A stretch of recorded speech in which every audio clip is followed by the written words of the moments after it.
पवन सिंह की पत्नी का एक पोस्ट सोशल मीडिया पे काफ़ी ज़्यादा वायरल हो रहा है। वो पोस्ट कब की है और ज्योति सिंह ने ऐसा क्यों लिखा है, पूरी वीडियो में आपको बताने वाली हूँ। उससे पहले यही कहूँगी कि मेरे चैनल को सब्सक्राइब कर दे और वीडियो को लाइक करना बिल्कुल भी ना भूलें।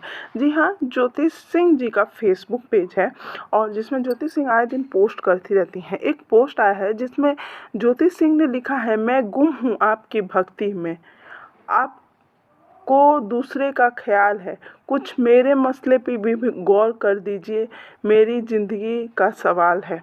कहीं न कहीं वो ये बताना चाहती हैं कि उनकी ज़िंदगी किस तरीके से तबाह हो रही है।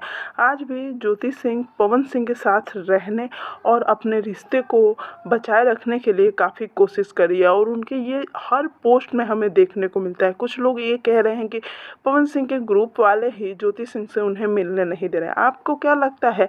आप हमें कमेंट में ज़रूर बताइएगा।